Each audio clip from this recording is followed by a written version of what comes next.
Seorang pria viral di media sosial setelah menerobos pasukan pengamanan presiden ketika Presiden Jokowi melakukan sesi konferensi pers saat berkunjung ke Rumah Sakit Umum Daerah Kabupaten Konawe, Sulawesi Tenggara. Aksi pria tersebut pasalnya nyaris membuat Presiden Jokowi terjatuh karena tertarik ke belakang.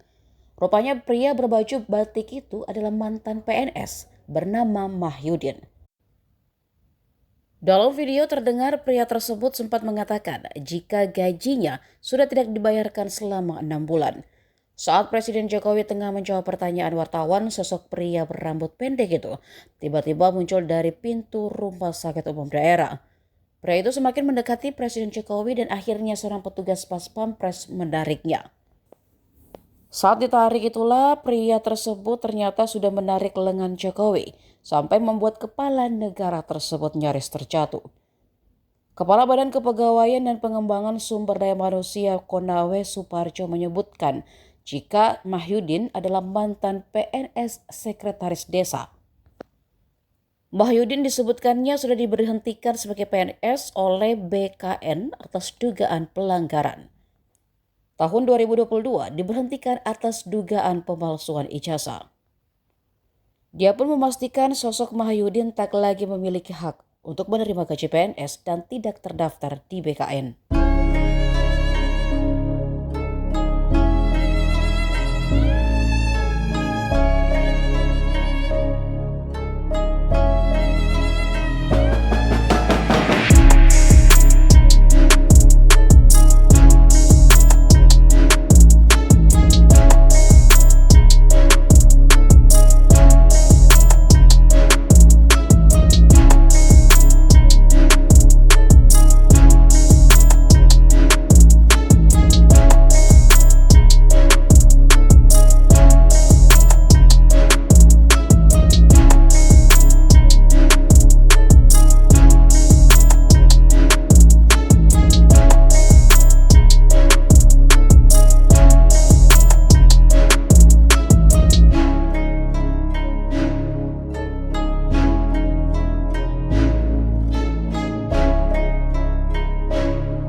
Download Tribun X sekarang, menghadirkan lokal menjadi Indonesia.